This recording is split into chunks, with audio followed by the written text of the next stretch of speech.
Got talent షోలో వివాదాస్పద వ్యాఖ్యలు చేసిన యూట్యూబర్ రణవీర్ అలహాబాదియా తనను చంపుతామంటూ బెదిరింపు కాల్స్ వస్తున్నాయని ఆందోళన వ్యక్తం చేశారు. రణవీర్ ఫోన్ స్విచ్ ఆఫ్ చేసి ఉండడం, అతని కోసం ముంబై పోలీసులు గాలిస్తున్న నేపథ్యంలో ఆయన ఇన్స్టాగ్రామ్ లో పోస్ట్ పెట్టారు. తాను ఎక్కడికి పారిపోవడం లేదని, పోలీసులకు సహకరిస్తానని తెలిపారు.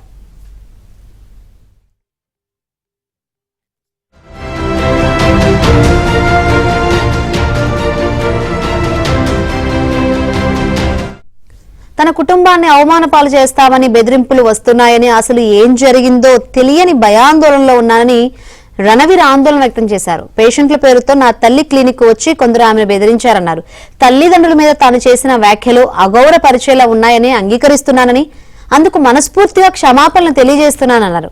తాను తన టీం అన్ని ఏజెన్సీలకు అందుబాటులో ఉంటామని, విచారణకు పూర్తిగా సహకరిస్తామని రణవీర్ ఇన్స్టా వేదికగా తెలిపారు.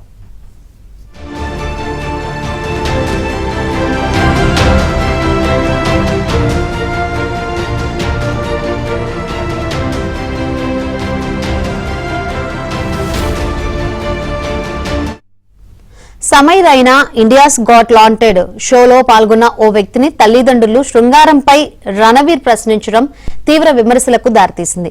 దీనిపై వివిధ రాష్ట్రాల్లో ఆయనపై ఎఫ్ఐఆర్లు నమోదయ్యాయి. అయితే వెంటనే ఆయన తన వ్యాఖ్యలపై క్షమాపణలు చెప్పారు. అయినప్పటికీ దర్యాప్తులో భాగంగా మహారాష్ట్ర ఖార్ పోలీసుల ముందు హాజరయ్యారు. ఇదే సమయంలో తనపై వివిధ రాష్ట్రాల్లో నమోదైన ఎఫ్ఐఆర్లను ఒకే చోట క్లబ్ చేయాలని కోరుతూ సుప్రీంకోర్టును రణవీర్ ఆశ్రయించారు. అయితే రణవీర్ విజ్ఞప్తిని సుప్రీంకోర్టు తోసిపుచ్చింది.